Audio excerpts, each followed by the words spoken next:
اعوذ باللہ من الشیطان الرجیم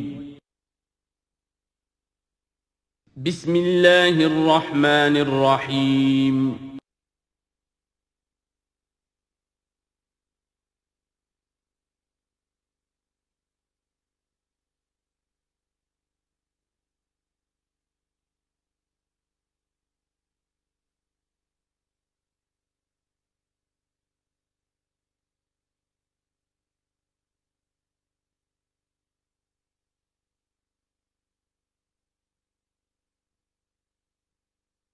اعوذ باللہ من الشیطان الرجیم بسم اللہ الرحمن الرحیم ومن آیاتہ ان خلقکم من تراب ثم اذا انتم بشر تنتشرون ومن آیاتہ ان خلق لکم من انفسکم ازواجا لتسکنوا الیہا وجعل بینکم مودۃ ورحمۃ ان فی ذلک لآیات لقوم یتفکرون ومن آیاتہ خلق السماوات والارض واختلاف السنتکم والوانکم ان فی ذلک لآیات للعالمین صدق اللہ العظیم۔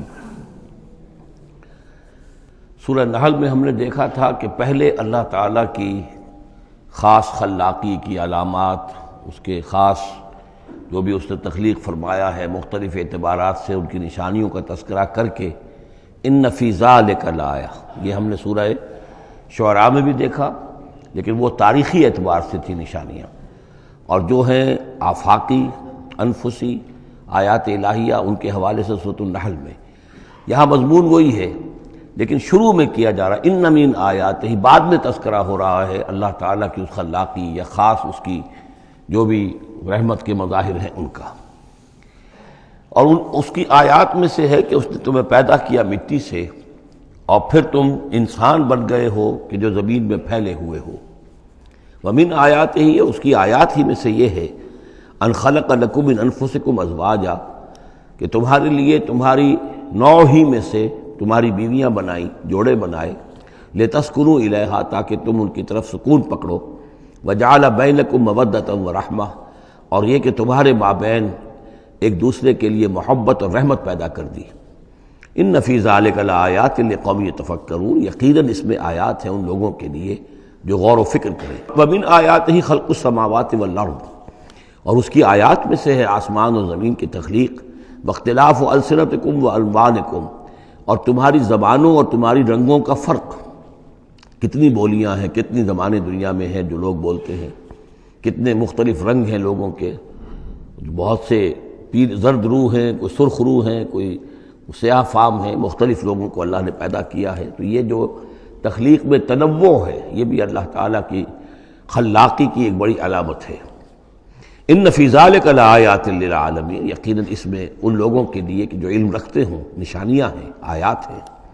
ومن آیاتہ منامکم باللیل والنہار، اور یہ بھی اس کی نشانیوں میں سے ہے، اس کی حکمت اور اس کے علم کی نشانیوں میں سے ہے تمہارا سونا، رات کے وقت بھی اور دن میں بھی، دن میں بھی قیلولہ انسان کرتا ہے اور رات کے وقت سونا ہے۔ وابتغاؤکم من فضلہ، اور یہ کہ پھر بقیہ اوقات میں جو تم اس کا فضل تلاش کرتے ہو، اس کے لیے بھاگ دوڑ کرتے ہو، محنت کرتے ہو، پھر تمہاری معاشی جد و جہد ہے۔ ان فی ذلک لآیات لقوم یسمعون، یقیناً اس میں نشانیاں ہیں ان لوگوں کے لیے جو سنتے ہیں، یعنی جو دل سے کے کانوں سے سنتے ہیں۔ ایک ہے حیوانوں کی طرح کا سننا، ایک ہے انسانوں کی طرح کا سننا، دل سے سننا۔ ومن آیاتہ یریکم البرق خوفا وطمعا، اور یہ بھی اس کی نشانیوں میں سے ہے کہ وہ تمہیں دکھاتا ہے بجلی، جب بجلی کونتی ہے تو خوف کے ساتھ بھی اور لالچ کے ساتھ بھی۔ خوف بھی ہوتا ہے کوئی طوفان نہ ہو کہ جس سے کوئی تباہی آ جائے، لیکن لالچ بھی ہوتا ہے کہ بارش آئے، باران رحمت آ جائے، تو خوف و طمعا۔ وینزل من السماء ماء، اور پھر برساتا ہے وہ آسمان سے پانی، فیحیی بہ الارض بعد موتہا، پھر زندہ کرتا ہے اس کے ذریعے سے، پانی کے ذریعے سے زمین کو اس کے مردہ ہو جانے کے بعد۔ ان فی ذلک لآیات لقوم یعقلون، یقیناً اس میں نشانیاں ہیں ان لوگوں کے لیے جو عقل سے کام لیں۔ ومن آیاتہ ان تقوم السماء والارض بامرہ، یہ بھی اس کی نشانیوں میں سے ہے، اس کی قدرت ہے کہ آسمان اور زمین اس کے حکم سے قائم ہیں۔ یعنی یہ سارا جو اجرام سماویہ ہیں، یہ بڑے بڑے کرے ہیں، بڑے بڑے، آج جو ہمیں بتایا جاتا ہے کہ کتنے بڑے سائز کے، ہمارا سورج بیچارہ ان کے سامنے بہت ہی معمولی سی شے ہے، اتنے بڑے بڑے ستارے موجود ہیں، سٹارز موجود ہیں، ان سب کو اپنی اپنی جگہ پر اپنے اپنے مدار میں کس نے تھاما ہوا ہے؟ ثم اذا دعاکم دعوۃ من الارض، پھر جب وہ تمہیں پکارے گا، بس ایک ہی دفعہ کا پکارنا اس کا ہوگا، تم زمین سے اذا انتم تخرجون، تم نکل پڑو گے۔ یعنی اللہ تعالیٰ کی جو شان ہے یقول لہ کن فیکون، اسی طریقے سے اس وقت بھی اللہ کا بس ایک حکم کافی ہوگا۔ وَلَهُ مَن فِي السَّمَاوَاتِ وَالْأَرْضِ، اور جو کچھ بھی آسمانوں اور زمین میں ہے اسی کا ہے، اسی کی ملکیت ہے۔ كُلٌّ لَهُ قَانِتُونَ، سب اسی کے حکم کے تابع فرمان ہیں۔ وَهُوَ الَّذِي يَبْدَأُ الْخَلْقَ ثُمَّ يُعِيدُهُ، وہی ہے جو پہلے پیدا کرتا ہے، پہلی بار تخلیق فرماتا ہے، پھر اس کو دہراتا بھی ہے، یا دہرائے گا، تمہاری تخلیق دہرائے گا کہ دوبارہ تمہیں پیدا کرے گا۔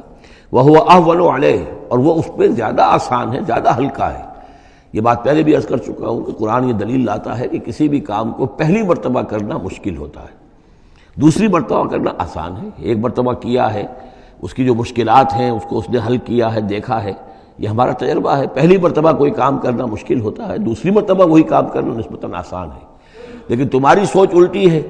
تم کہتے ہو اللہ کیسے پیدا کر دے گا دوبارہ؟ بھائی اس نے پیدا کیا تمہیں پہلے یا نہیں؟ یا تو یہ کہو کہ کوئی پیدا کرنے والا ہے ہی نہیں، وہ ایک علیحدہ بات ہو جائے گی۔ لیکن جیسا کہ آپ کو معلوم ہے کہ جو اہل عرب جو مخاطب اول تھے قرآن کے، وہ اللہ کے منکر نہیں تھے۔ ابھی ہم آیات پڑھ چکے ہیں، وَلَئِن سَأَلْتَهُم مَّن خَلَقَ السَّمَاوَاتِ وَالْأَرْضَ لَيَقُولُنَّ اللَّهُ، اگر آپ ان سے پوچھیں کہ کس نے پیدا کیا آسمان اور زمین، فوراً کہیں گے کہ اللہ نے پیدا کی۔ وہ اللہ کو خالق مانتے تھے۔ تو اللہ نے تمہیں پہلی مرتبہ اگر پیدا کیا ہے تو پھر دوسری مرتبہ تمہارا پیدا کرنا اس کے لیے بھاری کیوں ہو؟ وَهُوَ أَهْوَنُ عَلَيْهِ، بلکہ جو بھی اصول ہے اس کے مطابق تو اسے اس کے لیے زیادہ آسان ہونا چاہیے، اور ہے بالفعل وہ اس کے لیے آسان ہے۔ وَلَهُ الْمَثَلُ الْأَعْلَىٰ، اور اس کی بڑی بلند شانیں ہیں۔ اصل میں مثال کا لفظ استعمال ہوا، مثلا ان کی مثال، لیکن اللہ تعالیٰ کے لیے چونکہ کوئی مثال کا لفظ بھی استعمال کرنا زیادہ موضوع ہماری سمجھ میں نہیں ہے، تو اس کو ترجمہ بہتر ہے کہ شان، اس کی بہت بلند شان ہے۔ وَلَهُ الْمَثَلُ الْأَعْلَىٰ فِي السَّمَاوَاتِ وَالْأَرْضِ، آسمانوں اور زمین میں۔ وَهُوَ الْعَزِيزُ الْحَكِيمُ، اور یقیناً وہ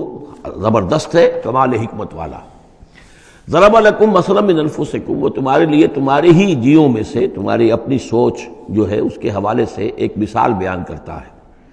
هل لکم مما ملکت ایمانکم من شرکاء فیما رزقناکم فانتم فیہ سواء،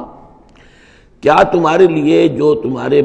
ملک یمین ہیں، غلام ہیں، لونڈیاں ہیں، کیا وہ شریک بھی بن جاتے ہیں تمہارے اس چیز میں کہ جو ہم نے تمہیں رزق دیا ہے؟ ظاہر بات ہے کہ غلام تو غلام رہے گا، وہ شریک تو نہیں ہوگا، وہ برابر کا حقدار اور اختیار تو نہیں رکھے گا۔ اس جو بھی آقا کا مال ہے اور ملکیت ہے اس میں اصل اختیار اور تصرف جو ہے آقا کا ہے۔ غلام تو جو بھی اس کو حکم دیا جاتا ہے وہ بجا جاتا ہے۔ فَأَنْتُمْ فِيهِ سَوَاءٌ، کیا یہ ہو سکتا ہے کہ تم اور تمہارے غلام جو ہیں، تمہارے ملک یمین، وہ برابر ہو جائیں اختیار میں، ملکیت میں؟ تخافون کخیفتکم، کیا تم ان کے بارے میں بھی اسی طریقے کی سوچ رکھتے ہو جیسے کہ اپنے بارے میں اندیشے ہوتے ہیں، ایسا نہ ہو جائے، ایسا نہ ہو جائے، اس کا بھی اہتمام کر لیا جائے، اس اندیشے کا بھی سدباب کر لیا جائے؟ کیا جتنی فکر تم اپنے بارے میں کرتے ہو، کیا اتنی ہی فکر اپنے ان غلاموں کے بارے میں بھی کرتے ہو؟ کخیفتکم انفسکم،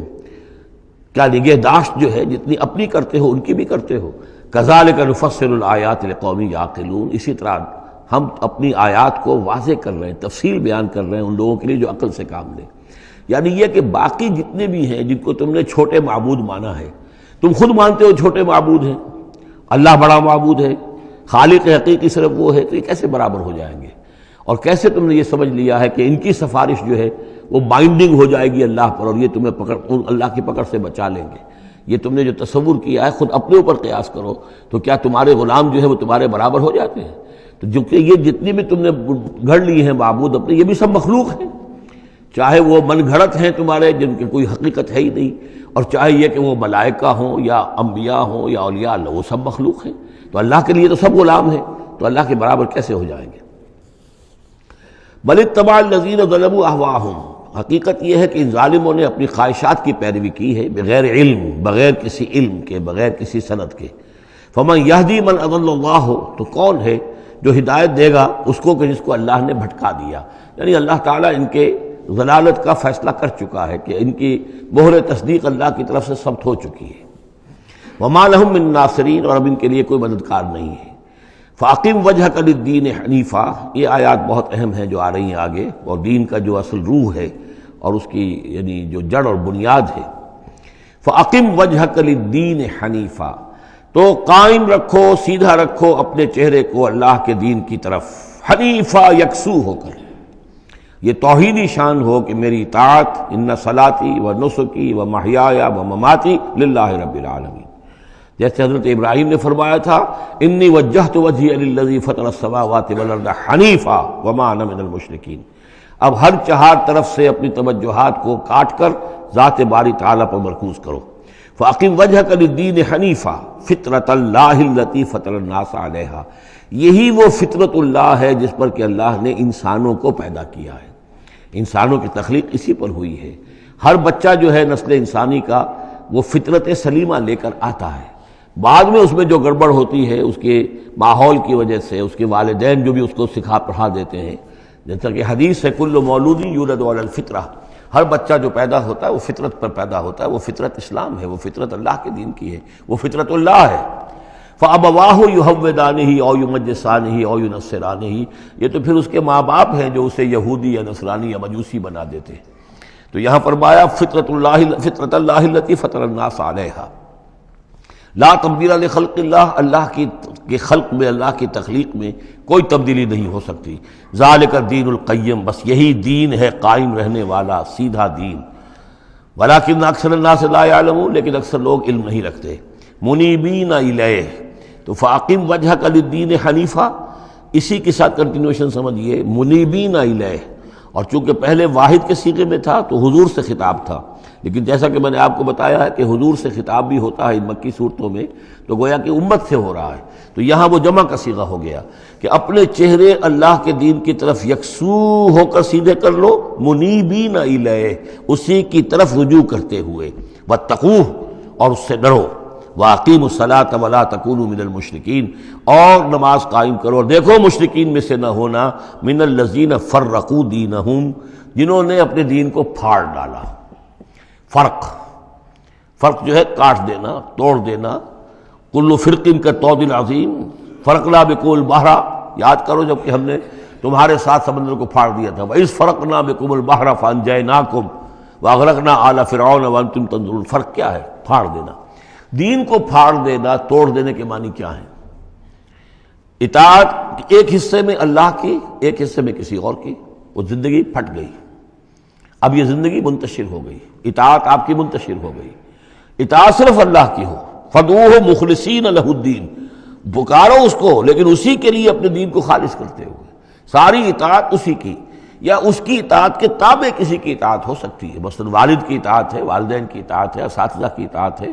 حکمرانوں کی اطاعت ہے، اگر وہ اللہ کی اطاعت کے خلاف نہ ہو، اللہ کی اطاعت کے اندر اندر ہے، کوئی حرج نہیں، جس کی چاہو بات مانو، والدین کی مانو، اساتذہ کی مانو، اپنے پیروں کی مانو، جس کی چاہو مانو، حکام کی مانو، بشرطے کہ اس سے اللہ تعالیٰ کا کوئی حکم نہ ٹوٹتا ہو۔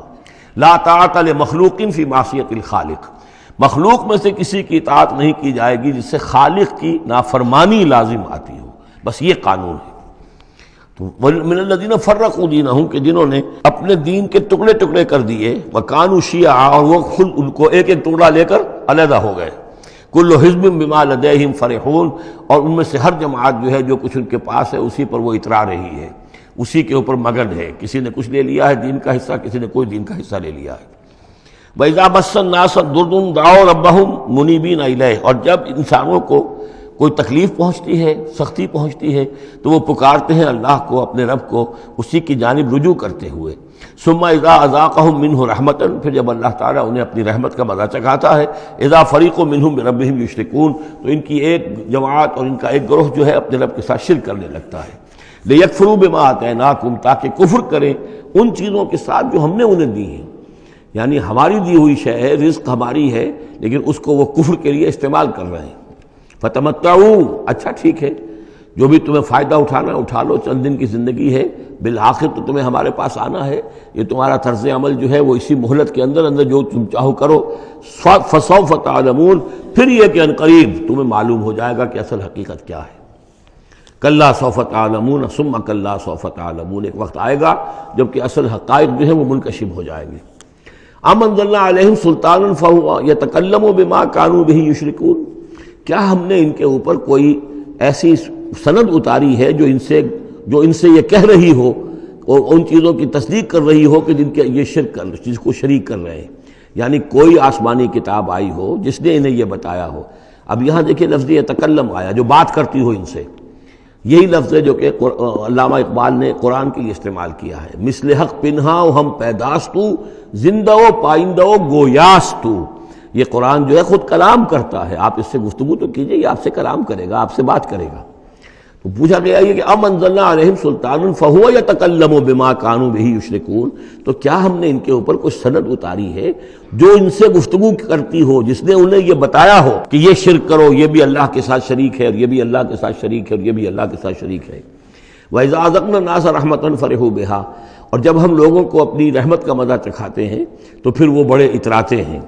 فخر کرتے ہیں، پھولے نہیں سماتے۔ وَإِن تُصِبْهُمْ سَيِّئَةٌ، اور اگر کہیں کوئی تکلیف آ جاتی ہے، مصیبت آ جاتی ہے، بما قدمت ایدیہم، اور وہ آتی بھی ہے ان کے اپنے ہاتھوں کے کرتوتوں کے باعث، جو ان کے ہاتھوں نے آگے بھیجا ہوتا ہے، اذا ہم یقنطون، تو وہ بالکل مایوس ہو جاتے ہیں، ان کی اور آس توڑ کر بیٹھ جاتے ہیں، ان کی کمر ٹوٹ جاتی ہے۔ اولم یروا ان اللہ یبسط الرزق لمن یشاء ویقدر، کیا وہ دیکھتے نہیں ہیں کہ اللہ تعالیٰ ہی ہے کہ جو رزق کو کھول دیتا ہے، پھیلا دیتا ہے، کشادہ کر دیتا ہے جس کے لیے چاہتا ہے، ویقدر، اور ماپ تول کر دینے لگتا ہے، راشننگ کر دیتا ہے، یعنی تھوڑا تھوڑا دیتا ہے جس کو چاہتا ہے۔ ان فی ذلک لآیات لقوم یؤمنون، یقیناً اس میں نشانیاں ہیں ان لوگوں کے لیے جو مانتے ہیں، جو ماننے والے ہیں، جو یقین کرنا چاہیں۔ فآت ذی القربى حقہ، تو اپنے قرابت دار کو اس کا حق ادا کرو، والمسکین، اور مسکین کو بھی، وابن السبیل، اور مسافر کو بھی۔ ذالک خیر للذین یریدون وجہ اللہ، یہی بہتر روش ہے ان لوگوں کے حق میں جو اللہ کی رضا چاہتے ہیں، اللہ کا چہرے کے طالب ہیں۔ وَأُولَٰئِكَ هُمُ الْمُفْلِحُونَ، اور یقین یہی لوگ ہیں کہ جو فلاح پانے والے ہیں۔ وَمَا آتَيْتُم مِّن رِّبًا لِيَرْبُوَ فِي أَمْوَالِ النَّاسِ، یہ آیت میں نے کوٹ کی تھی جب ہم سورہ بقرہ کی آیات پڑھ رہے تھے۔ اور جو کچھ تم دیتے ہو سود پر، یعنی یہ کہ ایک شخص ہے، اس کے پاس جو کچھ بچ گیا ہے، بچت ہے اس کی، اب اس کی دو شکلیں ہیں، یا تو اس بچت کو وہ اللہ نے جن لوگوں کو کم دیا ہے، جو محتاج ہیں، ان کو دے دے، اللہ کے ہاں اجر و ثواب لے لے، اللہ کے دین کے لیے لگا دے، اس کا بھی اجر و ثواب اللہ دے گا، یا بس آخری درجے میں یہ ہے کہ کسی کو قرض حسنہ دے دے تاکہ وہ اپنی ضرورت پوری کر لے اور پھر وہ رقم تمہیں واپس کر دے۔ اس سے آگے تم یہ چاہو کہ میں یہ اپنا مال جو ہے کہیں اور انویسٹ کروں، کوئی اور آدمی محنت کرے، اس کی محنت سے جو اس کی محنت سے بڑھوتری ہوگی تو آپ کو بھی اس میں سے حصہ مل جائے، اور اس کی بدترین شکل جو ہے پھر یہ ہے کہ سود کے اوپر رقم دی، اور وہ یہ ہے کہ آپ اس میں سے بغیر اس کے کہ آپ کوئی محنت کر رہے ہوں یا کوئی مشقت کر رہے ہوں، اس کی جو ہے آپ کو، جس کو نفع کہہ رہے ہیں آج کل، وہ سود آپ کو ملتا چلا جائے۔ تو یہاں ان کو مقابلے میں لائے ہیں، یعنی بچت جو ہے آپ کی، سیونگز جو ہیں آپ کی، یہ گویا کہ سرپلس ویلیو ہے اسلام کے نقطہ نگاہ سے، یہ عفو ہے، اس کو خرچ کر دینا چاہیے۔ ایمان کا تقاضا یہ ہے، یسألونک ماذا ینفقون قل العفو، وہ اللہ کے لیے، اللہ کے دین کے لیے، محتاجوں کے لیے، غرباء کے لیے صرف کر دیا جائے۔ لیکن یہ ہے کہ اتنی ہمت نہیں ہے کہ صدقہ دے دیا جائے، تو پھر یہ کہ قرض حسن دیا جائے، یا یہ کہ کسی اور شکل کے اندر جو ہے وہ کسی آدمی کی مدد کر دی جائے، یہ ساری چیزیں ہیں۔ لیکن آخری شکل جو ہے اسلام میں، یہ بھی جو بعد میں پھر شریعت کے احکام مدون ہوئے ہیں، تو ایک صورت دی گئی ہے کہ آپ مزاربت پر دے دیں۔ مزاربت یہ ہے کہ آپ کا وہ جو رقم ہے وہ کوئی اور شخص کام کرے گا، اگر تو کوئی نفع ہو جائے تو کچھ آپ بھی لے لیں اور کچھ وہ لے لیں، نقصان ہو جائے تو سارا نقصان آپ برداشت کریں گے، جس کے پاس وہ سرپلس منی تھی، اس کا کوئی تاوان جو ہے وہ جو عامل ہے اس کے اوپر نہیں آئے گا۔ یہ تو تفاصیل بات کی ہیں، لیکن اصل میں جو قرآن مجید سامنے لاتا ہے وہ ہے صدقات اور انفاق فی سبیل اللہ ورسس سود، ربا، کہ کوئی شخص اپنی بچت کا مصرف کیا بناتا ہے، وہ بچت دیتا ہے اللہ کی رضا حاصل کرنے کے لیے، آخرت کا اجر و ثواب حاصل کرنے کے لیے، یا بچت کو انویسٹ کر کے اور دنیا ہی میں کمانا چاہتا ہے۔ یہ دو ذہنیتیں ہیں جو ایک دوسرے سے بالکل مختلف ہیں اور متضاد ہیں۔ فما آتیتم من ربا، تو جو کچھ تم دیتے ہو سود پر تاکہ وہ بڑھے، لیربو فی اموال الناس، تاکہ وہ بڑھے لوگوں کے مال میں، فلا یربو عند اللہ، اللہ کے ہاں اس میں کوئی بڑھوتری نہیں ہوتی۔ وما آتیتم من زکوٰۃ، اور جو تم زکوٰۃ دیتے ہو، یعنی اس طریقے سے صدقہ ہے، خیرات ہے، تریدون وجہ اللہ ہے، اور اس سے تم چاہتے ہو اللہ کی رضا، اللہ کا چہرہ، مراد وہی اللہ کی رضا، فاولئک ھم المضعفون، یہ لوگ ہیں جو اپنی جو بچت ہے اس کو دگنا کر رہے ہیں۔ یعنی یہاں اللہ کے لیے دیا ہے تو وہاں 10 گنا ملے، 700 گنا ملے، اس سے بھی زیادہ ملے، لیکن یہ ہے لوگ کہ جو در حقیقت اللہ تعالیٰ کی رضا بھی انہیں حاصل ہوگی۔ اللہ الذی خلقکم ثم رزقکم ثم یمیتکم ثم یحییکم، اللہ ہی ہے جس نے تمہیں پیدا کیا، پھر تمہیں رزق دیا، پھر وہ تمہیں مارے گا، پھر وہ تمہیں زندہ کرے گا۔ هل من شرکائکم من یفعل من ذلکم من شیء، کیا تمہارے شریکوں میں سے بھی کوئی ہے جس کے بارے میں تمہارا گمان تک ہو کہ وہ یہ کام کرتے ہیں؟ کیا لات عزا منات یہ کرتے ہیں یہ کام؟ کوئی بھی ان کے عقیدے میں ایسی بات موجود نہیں تھی۔ وہ تو ہؤلاء شفعاؤنا عند اللہ کہتے تھے کہ ہمارے شفیع ہیں، بس ہمارے سفارشی ہیں۔ سبحانہ، اللہ پاک ہے، وتعالی، اور بہت بلند و بالا ہے، عما یشرکون، اس شرک سے جو یہ کر رہے ہیں۔ ظہر الفساد فی البر والبحر بما کسبت ایدی الناس، بحر و بر میں فساد رونما ہو چکا ہے بسبب اس کمائی کے کہ جو لوگوں کے ہاتھوں نے کی ہے۔ یہ آیت جتنی آج روشن ہو کر پورے دنیا کے افق کے اوپر جو ہے یوں سمجھیے کہ نمایاں ہو رہی ہے، شاید جس وقت نازل ہوئی تھی اتنی نمایاں اس وقت بھی نہ ہو، اس لیے کہ اس وقت پوری دنیا کا کیا اندازہ تھا، لوگوں کو بہت کم اندازہ تھا، پوری دنیا کی وسعت کا اندازہ بھی نہیں تھا۔ آج جس طریقے سے فساد رونما ہو چکا ہے پوری زمین میں، اور جس طرح کے تصادم ہیں، جس طرح کے مقابلے ہو رہے ہیں، جس طرح کی بد امنیاں ہیں، جس طرح کے فسادات ہیں، تو ظاہر الفساد فی البر والبحر،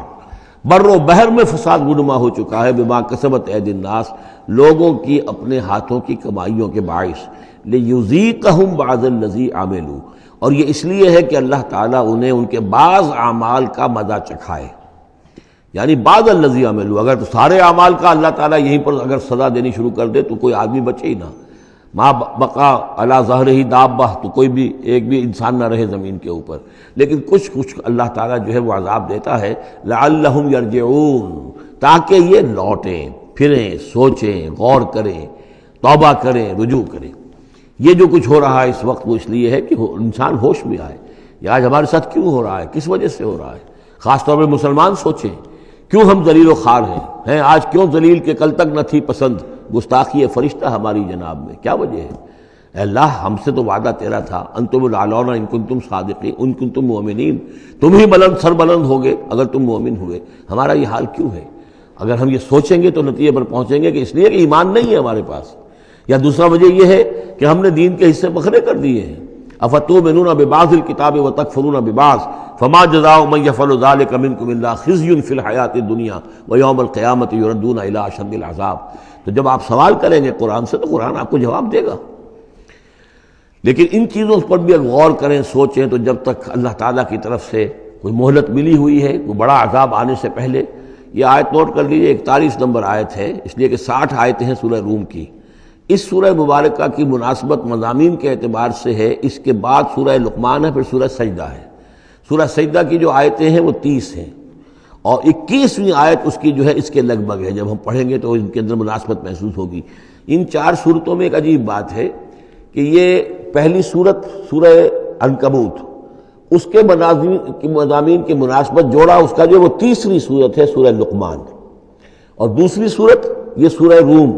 اس کا جوڑا جو ہے وہ سورہ سجدہ ہے۔ ان کے مضامین کی مناسبت اس اعتبار سے، اور چاروں نے مل کر ایک سب گروپ کی شکل اختیار کی ہے، جیسے وہ 4 تھیں جو اس سے پہلے ہم پڑھ چکے ہیں۔ ظہر الفساد فی البر والبحر بما کسبت ایدی الناس لیذیقہم بعض الذی عملوا لعلہم یرجعون قل سیروا فی الارض فانظروا کیف کان عاقبۃ الذین من قبل، کہیے ان سے زمین میں گھومو پھرو اور دیکھو کیسا انجام ہوا ان کا جو تم سے پہلے تھے۔ کان اکثرہم مشرکین، ان کی اکثریت مشرکوں پر مشتمل تھی۔ فاقم وجہک للدین القیم، دوبارہ اپنے چہرے کو سیدھا رکھو دین قیم کی طرف، اللہ کے دین کی طرف، من قبل ان یاتی یوم لا مرد لہ من اللہ، اس سے پہلے کہ وہ دن آ جائے کہ جسے پھر اللہ کی طرف سے لوٹانے والا کوئی نہیں ہوگا، یعنی اس سے پہلے کہ وہ دن آ جائے اللہ کے حکم سے کہ جس کو لوٹانے والا کوئی نہیں ہوگا۔ یومئذ یصدعون، اس دن یہ تقسیم ہو جائیں گے، پھٹ جائیں گے، علیحدہ ہو جائیں گے۔ کس طرح ہو جائیں گے؟ کیا پولرائزیشن ہوگی؟ من کفر فعلیہ کفرہ، جس نے کفر کیا ہوگا اس کے کفر کا سارا وبال اسی پر آئے گا۔ ومن عمل صالحا فلانفسهم يمهدون، اور جو لوگ جنہوں نے عمل کام کیے تھے، اچھے عمل کیے تھے، تو ظاہر بات ہے کہ انہوں نے اپنے ہی لیے یہ بستر بچھایا تھا، جو اعمال انہوں نے کیے تھے، تو گویا کہ اس وقت علیحدہ علیحدہ ہو جائیں گے، دودھ کا دودھ پانی کا پانی۔ لیجزی الذین آمنوا وعملوا الصالحات من فضلہ، تاکہ اللہ تعالیٰ بدلہ دے اہل ایمان کو جنہوں نے نیک عمل کیے تھے اپنے فضل سے۔ انہ لا یحب الکافرین، یقیناً وہ کافروں کو پسند نہیں کرتا۔ ومن آیاتہ، اور اس کی نشانیوں میں سے یہ بھی ہے، ان یرسل الریاح مبشرات، کہ وہ بھیجتا ہے ہواؤں کو جو بشارت لے کر آتی ہیں، ولیذیقکم من رحمتہ، اور تاکہ پھر وہ اپنی رحمت سے تمہیں کو حصہ دے، تمہیں مزہ چکھائے تو اپنی رحمت کا، یعنی باران رحمت کا۔ ولتجری الفلک بامرہ، اور تاکہ سمندر کے اندر جو جہاز چلے اور کشتیاں چلیں وہ بھی اس کے حکم سے۔ ولتبتغوا من فضلہ، اور تاکہ ان کشتیوں پر سفر کر کے تم اللہ کا فضل تلاش کرو۔ ولعلکم تشکرون، اور تاکہ تم شکر کرو۔ وَلَقَدْ أَرْسَلْنَا مِن قَبْلِكَ رُسُلًا مِّنْ إِلَىٰ قَوْمِهِمْ، اور اے نبی آپ سے پہلے بھی ہم نے رسول بھیجے ان اپنی اپنی قوموں کی طرف۔ فَجَاءُوهُم بِالْبَيِّنَاتِ، تو وہ لے کر آئے ان کے پاس واضح نشانیاں، معجزات اور واضح تعلیمات۔ فَانْتَقَمْنَا مِنَ الَّذِينَ أَجْرَمُوا، پھر ہم نے انتقام لیا مجرموں سے۔ وَكَانَ حَقًّا عَلَيْنَا نَصْرُ الْمُؤْمِنِينَ، اور یہ تو ہمارے ذمے تھا کہ ہم اپنے اہل ایمان بندوں کی مدد کریں۔ یعنی یہی ہوا ہے، حضرت نوح اور ان کے ساتھی بچا لیے گئے، حضرت ہود اور ان کے ساتھی بچا لیے گئے، حضرت صالح اور ان کے ساتھی بچا لیے گئے۔ اللہ الذی یرسل الریاح فتثیر سحابا، اللہ ہی ہے کہ جو ہوائیں چلاتا ہے، فتثیر، پھر وہ ہوائیں جو ہیں اٹھاتی ہیں بادلوں کو، فیبسطہ فی السماء، پھر اللہ تعالیٰ ان بادلوں کو پھیلا دیتا ہے فضا کے اندر، کیف یشاء، جیسے بھی وہ چاہتا ہے۔ ویجعلہ کسفا، پھر ان کو کر دیتا ہے تہ بر تہ، یہ مضمون پہلے بھی آ چکا ہے، پھر ان کو تہ بر تہ کرتا ہے۔ فَتَرَى الْوَدْقَ يَخْرُجُ مِنْ خِلَالِهِ، تم دیکھتے ہو کہ بارش برستی ہے اور مہ برستا ہے ان کے درمیان سے۔ فَإِذَا أَصَابَ بِهِ مَن يَشَاءُ مِنْ عِبَادِهِ إِذَا هُمْ يَسْتَبْشِرُونَ، تو جب اللہ تعالیٰ اپنے بندوں میں سے کسی پر اس بارش کو برسا دیتا ہے اس کی زمین پر، تو وہ بڑے خوش ہوتے ہیں، شاداں فرحاں ہوتے ہیں، خوشیاں مناتے ہیں۔ وَإِنْ كَانُوا مِنْ قَبْلِ، اور اس سے پہلے اگرچہ وہ تھے، ان ينزل علیہم من قبل ہی، کہ اس سے پہلے کہ یہ ان پر بارش برسائی گئی ہوتی، لمبلسین، یقیناً بہت ہی نا امید تھے، یقیناً اس سے پہلے مایوس ہو چکے تھے کہ اچانک گھٹا آئی، بشارت آئی، بارش برسی، اب وہ خوش ہو گئے، خوشیاں منا رہے۔ یہ خاص طور پر جو بارانی زمینیں ہوتی ہیں وہاں کے لوگوں کو اصل میں ان چیزوں کا زیادہ تجربہ ہوتا ہے۔ عام طور پر جہاں آرٹیفیشل اریگیشن ہے تو وہاں یہ نیچرل فنومینا اور اس کے ساتھ یہ نفسیاتی کیفیات اتنی نہیں ہوتی جتنی کہ بارانی زمینوں میں ہوتی ہے۔ فانظر الی آثار رحمت اللہ، تو دیکھو اللہ کی اپنی اللہ کی رحمت کے جو آثار ہیں، نشانیاں ہیں، اس کو دیکھو۔ کیف یحیی الارض بعد موتہا، کیسے وہ زندہ کرتا ہے زمین کو اس کے مردہ ہو جانے کے بعد۔ ان ذالک لمحیی الموتیٰ، وہی ہے جو زندہ کرتا ہے، جو زندہ کرے گا مردوں کو۔ وہو علی کل شیء قدیر، اور یقیناً وہ ہر چیز پر قادر ہے۔ ولئن ارسلنا ریحا، اور اگر ہم بھیجیں کوئی ایسی ہوا، جھکڑ بھیج دیں اس کھیتی کے اوپر، وہ کھیتی کو تباہ و برباد کر دے، فراؤ مصفرا، اور دیکھے کہ وہ کھیتی تو پیلی پڑ گئی، زرد پڑ گئی، کوئی ایسا آ گیا، کوئی باد سرسر کا جھونکا آ گیا، کیا ہوا؟ فَلَظَلُّوا مِن بَعْدِهِ يَكْفُرُونَ، تو پھر وہ اس کے بعد جو ہے وہ پھر ناشکری کرنے لگتے ہیں اللہ کے جناب میں، کہ ہمارے اوپر تو اللہ کی کوئی رحمت کبھی ہوئی ہی نہیں، ہمارے لیے تو ہماری تو قسمت پھوٹی ہوئی ہے، اللہ تعالیٰ کی طرف سے ہمیں کبھی کوئی خیر ملا ہی نہیں۔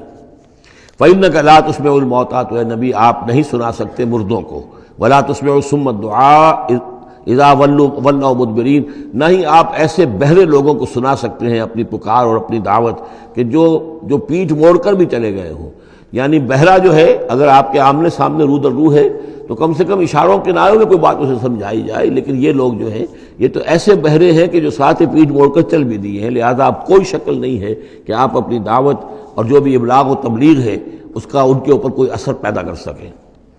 وَمَا أَنْتَ بِهَادِ الْعُمْيِ عَنْ ضَلَالَتِهِمْ، اسی طرح آپ اندھوں کو ان کی گمراہی اور ان کی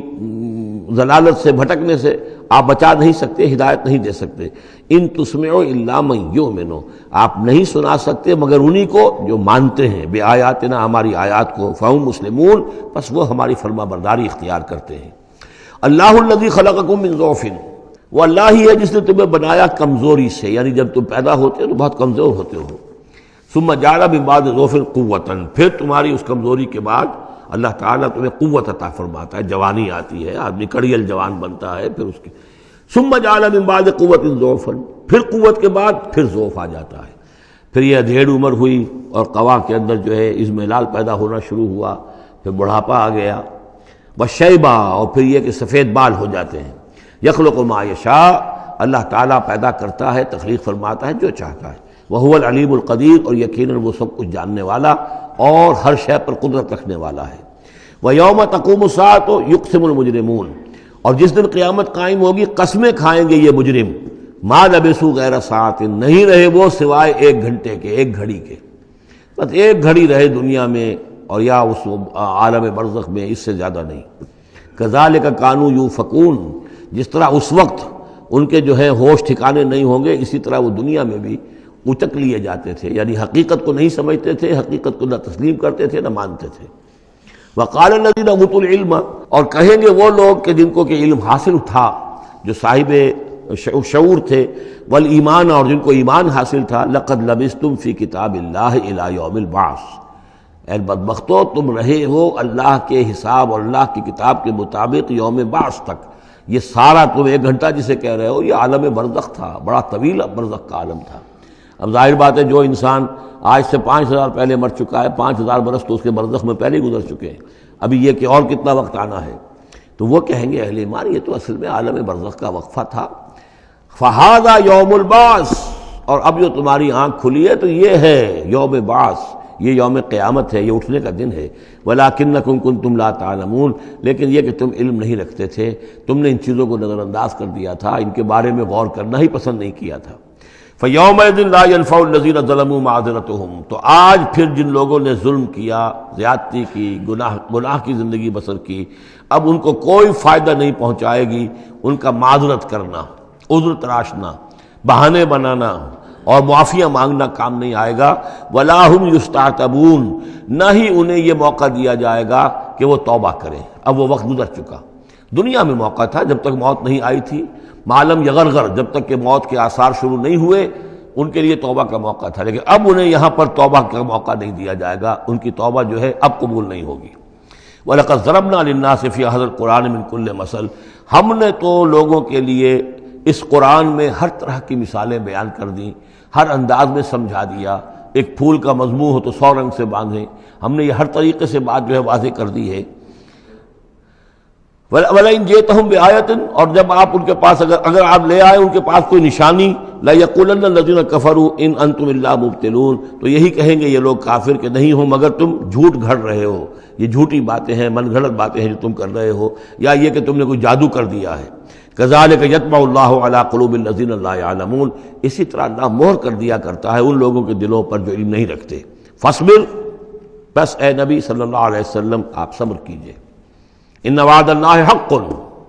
اور جیسا کہ میں نے عرض کیا یہ صرف حضور کے لیے نہیں ہے، حضور کی وساطت سے تمام مسلمانوں کو۔ تو اے نبی آپ اور اے اہل ایمان تم سب صبر کرو۔ ان وعد اللہ حق، اللہ کے وعدے پر یقین رکھو، اللہ کا وعدہ سچا ہے، اس کی مدد آئے گی، غلبہ دین کو ہوگا، حق کا ہوگا، لیکن یہ کہ اس کے ابھی بہرحال ابھی اس کے امتحان اور بھی ہیں، تمہارا امتحان تو لیا جائے گا۔ احسب الناس ان یترکوا ان یقولوا آمنا وهم لا یفتنون، پھر سورہ بقرہ کی آیت ذہن میں لائیے، وَلَنَبْلُوَنَّكُمْ بِشَيْءٍ مِّنَ الْخَوْفِ وَالْجُوعِ وَنَقْصٍ مِّنَ الْأَمْوَالِ وَالْأَنفُسِ وَالثَّمَرَاتِ، یہ اللہ امتحان تو لے گا، لیکن اللہ کے وعدے پر پختہ یقین رکھو۔ ان وعد اللہ حق وَلَا يَسْتَخِفَّنَّكَ الَّذِينَ لَا يُوقِنُونَ، اور دیکھنا کہیں وہ لوگ جو یقین نہیں رکھتے تمہیں ہلکا نہ کر دیں، یعنی تمہارے ان کا دباؤ جو ہے تم برداشت نہ کر سکو اور تم پیچھے ہٹ جاؤ، کو پسپائی اختیار کر لو۔ اس کے معنی کیا ہوئے؟ بڑے بودے نکلے، بڑے کمزور نکلے۔ دیکھنا کہیں ایسا نہ ہو کہ یہ تمہارے دشمن، یہ مشرک، یہ کافر جو دباؤ ڈال رہے ہیں، کہیں تمہارا بودا پن ظاہر ہو جائے اور وہ تمہیں ہلکا کر کے رکھ دیں۔ اس کی بجائے جمے رہو، ڈٹے رہو، کوہ ہمالیہ کی طرح کھڑے رہو، اور اللہ تعالیٰ کے دین کے لیے جو تن من دھن لگا رہے ہو اسی طریقے سے لگاتے رہو، بالآخر اللہ تعالیٰ تمہیں نجات دے گا، دنیا میں بھی آخرت میں بھی۔ سورۃ لقمان، بسم اللہ الرحمن الرحیم، الف لام میم، تلک آیات الکتاب الحکیم۔ اس سورہ مبارکہ کی ابتدائی آیات جو ہیں وہ سورہ بقرہ کی ابتدائی آیات سے بہت مشابہ بھی ہیں، اور دوسرے یہ کہ اس میں ایک لطیف فرق ہے، وہ ابھی آپ کے سامنے آ جائے گا۔ تلک آیات الکتاب الحکیم ھدی ورحمۃ للمحسنین الذین یقیمون الصلاۃ ویؤتون الزکاۃ وہم بالآخرۃ ھم یوقنون اولئک علی ھدی من ربہم واولئک ھم المفلحون۔ پانچویں آیت تو یہاں ہے وہی پانچویں آیت ٹھیک سورہ بقرہ کی ہے، اولئک علی ھدی من ربہم واولئک ھم المفلحون۔ پہلی آیت الف لام میم یہاں ہے، پہلی آیت الف لام میم سورہ بقرہ کی بھی ہے۔ نوٹ کیجئے کہ وہاں آیا تھا ھدی للمتقین، یہ تقوی والوں کے لیے جن میں کوئی حق کی طلب ہے، جو چاہتے ہیں نیک راستے پر چلنا، جن میں طلب ہدایت ہے، ان کے لیے ہدایت ہے۔ یہاں ایک لفظ کا اضافہ کیا، اگلی منزل چونکہ بیان ہو رہی ہے، ھدی ورحمۃ للمحسنین، یہ جو بلند ترین منزل ہے، جو احسان کے مقام تک پہنچ جائیں، ان کے حق میں یہ صرف ہدایت ہے، ہدایت نہیں رحمت بھی ہے۔ تو یہاں تقابل اگر کریں گے، الف لام میم ذالک الکتاب لا ریب فیہ ھدی للمتقین، یہاں فرمایا تلک آیات الکتاب الحکیم، یہ ایک بڑی حکمت بڑی کتاب کی آیات ہیں، اور یہ ہدایت ہے اور رحمت ہے محسنین کے حق میں۔ اور یہ محسنین جو ہے قرآن کی اصطلاح کے طور پر، جیسا کہ میں بیان کر چکا ہوں سورہ مائدہ میں، کہ یہ پہلا درجہ ہے اسلام، اس سے اوپر ایمان، اس سے اوپر احسان۔ اذا ما اتقوا وآمنوا وعملوا الصالحات ثم اتقوا وآمنوا ثم اتقوا واحسنوا واللہ یحب المحسنین، ان کے حق میں یہ قرآن رحمت ہے۔ الذین، اب ان کے یہ اوصاف ہیں جو نماز قائم رکھتے ہیں، ویؤتون الزکاۃ، وہاں ہے ومما رزقناہم ینفقون، یہاں باقاعدہ لفظ زکوٰۃ آ گیا، وہ زکوٰۃ دیتے رہتے ہیں، یا یہ کہ اپنے تزکیے کے لیے مسلسل کوشاں رہتے ہیں۔ وہم بالآخرۃ ھم یوقنون، اور آخرت پر ان کا پورا یقین ہے۔ اصل شے جو ہے جو انسان کے عمل اور کردار پر اثر انداز ہوتی ہے، وہ ایمان بالآخرہ ہے۔ اولئک علی ھدی من ربہم، یہ لوگ ہیں ہدایت پر اپنے رب کی جانب سے، واولئک ھم المفلحون، اور یہی ہیں فلاح پانے والے۔ وَمِنَ النَّاسِ مَن يَشْتَرِي لَهْوَ الْحَدِيثِ لِيُضِلَّ عَن سَبِيلِ اللَّهِ بِغَيْرِ عِلْمٍ، لوگوں میں سے کچھ ایسے بھی ہیں کہ جو کھیل کی باتیں خریدتے ہیں، کھیل کود، اور تاکہ لوگوں کی توجہ ادھر ہو جائے۔ اور یہ باقاعدہ کیا ہے نضر بن حارث، جو رؤسائے قریش میں سے تھا، اور اس شخص کا معاملہ یہ تھا کہ یہ حضور کے شدید ترین مخالفین میں سے تھا۔ اس نے یہ کیا کہ یہ لوگ جو ہیں، چونکہ عربوں کے اندر ذوق تو تھا، ان کے ہاں اچھے شاعروں کی بڑی قدر تھی، خطبہ ادب جو ہے، فصاحت و بلاغت جو ہے، اس سے ان کو دلچسپی تھی، قرآن مجید کی فصاحت اور بلاغت انہیں اپنی طرف کھینچتی تھی۔ وہ چاہتے تھے کہ یہ لوگ سنیں ہی نہ، تو وہ کہیں سے شام گیا اور وہاں سے کوئی گانا گانے والی ایک لونڈی لے آیا جو بہت اچھا گانا گاتی تھی، اور اس کی محفلیں اس نے منعقد کرانی شروع کر دی تاکہ لوگ آئیں یہاں پر اور یہ اس میں مگن رہیں، اور رات کا وقت وہاں لگائیں تو دن میں سوئیں۔ بہرحال کسی طریقے سے ان کی توجہات جو ہے اس کو محمد کی طرف سے ہٹا کر صلی اللہ علیہ وسلم تو ان چیزوں میں لگا دیا جائے۔ اور یہ اچھی طرح سمجھ لیجئے کہ اس وقت دنیا میں یہ کھیلوں کا معاملہ، سپورٹس کا، گیمز کا معاملہ، اور پورے ذرائع ابلاغ کے اوپر معلوم ہوتا ہے چھائی ہوئی شے یہ ہے۔ ٹی وی کے اوپر تو معلوم ہوتا ہے کہ دنیا کی اہم ترین شے جو ہے وہ یہ گیمز ہیں، ان کے ٹورنامنٹس ہیں، وہ وہاں ہو رہا ہے، یہاں ہو رہا ہے، وہاں ہو رہا ہے، یہاں ہو رہا ہے، یہ ٹینس کا ہے، یہ فلاں کا ہے، یہ تیراکی کا ہے، اور یہ گیم، اس لیے کہ اسی کو دیکھتے رہو۔ جو بھی وقت کوئی فارغ ہے، ظاہر بات ہے کہ کہیں ایسا نہ ہو کہ کہیں بیٹھے بیٹھے کہیں اچانک خیال ہی آ جائے کہ بھئی سوچے انسان میں ہوں کون، کہاں سے آیا ہوں، کہاں جا رہا ہوں، زندگی کا مال کیا ہے، مقصد کیا ہے، اپنی حالات کے بارے میں ہی سوچے، دنیا کدھر جا رہی ہے، قوم کدھر جا رہی ہے، ملک کدھر جا رہا ہے، نہیں، ان کو مست رکھو۔ وہ اقبال نے تو کہا تھا کہ ابلیس نے یہ کہا اپنے کارندوں سے کہ مست رکھو ذکر و فکر صبح گاہی میں اسے، اور پختہ تر کر دو مزاج خانقاہی میں اسے۔ اس سے اگلی بات ہے کہ جو آج دنیا کے ابلیسوں نے جو ایجاد کی ہے کہ یہ کھیل کود، اسی طریقے سے یہ ایکٹرز، یہ ڈرامے، اور پھر ان کے ایکٹرز اور ایکٹریسز کی زندگیاں، اور ان کے جو بھی سکینڈلز ہوں، جس طریقے سے کہ ان کو دنیا میں پھیلایا جا رہا ہے تاکہ وہ نوجوان نسل بھی بس ان دلچسپی میں پڑی رہے۔ تو یہ ہے اصل میں وہ فلسفہ۔ وَمِنَ النَّاسِ مَن يَشْتَرِي لَهْوَ الْحَدِيثِ، کھیل کود کی چیزیں خریدتے ہیں وہ لوگ، لِيُضِلَّ عَن سَبِيلِ اللَّهِ، تاکہ اللہ کے راستے سے گمراہ کریں، بغیر علم، بغیر علم کے۔ وَيَتَّخِذَهَا هُزُوًا، اور اللہ تعالیٰ کا جو معاملہ ہے اس کو یہ ہنسی ٹھٹا بنا دیں۔ اولئک لہم عذاب مہین، یہ وہ لوگ ہیں کہ جن کے لیے اہانت آمیز عذاب ہے۔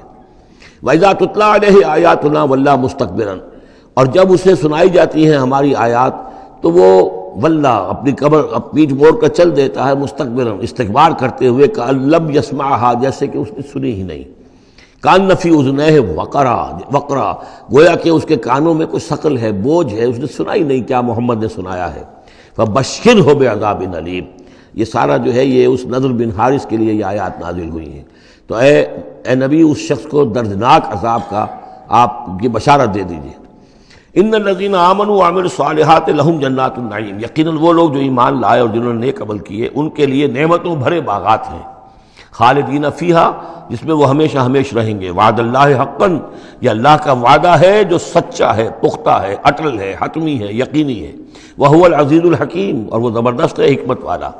خلق السماوات بغیر عمد ترونہا، اس نے آسمان بنا دیے بغیر ستونوں کے جو تمہیں نظر آتے ہوں۔ وَأَلْقَىٰ فِي الْأَرْضِ رَوَاسِيَ أَن تَمِيدَ بِكُمْ، اور اس نے زمین میں ایسے لنگر ڈال دیے ہیں کہ تمہیں لے کر ایک طرف کو لڑک نہ جائے، جھک نہ جائے۔ وَبَثَّ فِيهَا مِن كُلِّ دَابَّةٍ، اور اس میں ہر طرح کے جانور جو ہے پھیلا دیے ہیں۔ وَأَنزَلْنَا مِنَ السَّمَاءِ مَاءً، اور اس نے اتارا ہے آسمان سے پانی۔ فَأَنبَتْنَا فِيهَا مِن كُلِّ زَوْجٍ كَرِيمٍ، اور اس میں ہر طرح کے جو ہے جوڑے نباتات کے اس نے پیدا کر دیے ہیں، ہر طرح کے۔ آپ کو معلوم ہے کہ ان کی بھی فیملیز ہوتی ہیں، یہ سٹرس فیملی ہے اور یہ فلاں فیملی ہے، اس طریقے سے اللہ تعالیٰ نے ان کے بھی خاندان بنائے ہوئے۔ ھذا خلق اللہ فارونی ماذا خلق الذین من دونہ، یہ تو ہے اللہ کی تخلیق، تم بھی مانتے ہو کہ اللہ نے بنایا، پھر ذرا مجھے دکھاؤ کیا چیز بنائی ہے انہوں نے جو اس کے سوا معبود تم نے بنا لیے ہیں۔ بل الظالمون فی ضلال مبین، ظاہر ہے کہ ایسے ان کے عقیدے میں بھی یہ بات نہیں تھی۔ یہ دوسری بات ہے کہ وہ متوجہ نہیں ہوتے تھے، جو کچھ کر رہے ہیں اس کا کبھی تجزیہ نہیں کرتے تھے، لیکن یہ ہے کہ یہ ظالم جو ہے یہ کھلی گمراہی میں پڑے ہوئے ہیں۔ اب جو دوسرا رکوع آ رہا ہے سورہ مبارکہ کا، یہ ہمارے اس منتخب نصاب کا ایک اہم درس ہے، اور یہ منتخب نصاب کا پہلا حصہ ہے جو جامع اسباق، سورۃ العصر، پھر آیت البر، تیسرا سبق یہ ہے۔ اس لیے کہ اس میں بھی وہ انسان کی نجات کے لیے جو چیزیں لازم ہیں وہ سب کی سب ان کا ایک اسکیلیٹن سمجھیے، اس کا جو ہے ایک خاکہ جو ہے، بلو پرنٹ اس کے اندر بھی آ گیا ہے۔ اور یہ اصل میں ایک ایسے شخص کی مثال ہے جو نہ خود نبی تھے نہ کسی نبی کے پیروکار تھے، لیکن وہی جو بات میں نے بارہا آپ سے عرض کی ہے کہ سلیم الطبع انسان، سلیم الفطرت انسان، اور سلیم العقل انسان، فطرت کج نہ ہوئی ہو، پرورٹڈ نہ ہو، اور انسان کی عقل جو ہے اس کے اوپر پردے نہ پڑ گئے ہوں، تو انسان کچھ حقائق تک خود پہنچ جائے گا چاہے کسی نبی کی دعوت اس تک نہ پہنچی ہو۔ وہ مقام کیا ہے کہ وہ پہچان لے گا کہ اس کائنات کا ایک خالق ہے، وہ اکیلا ہے، وہی اس کا مدبر ہے، وہی چلا رہا ہے، وہ تمام صفات کمال سے بتمام کمال متصف ہے۔ پھر یہ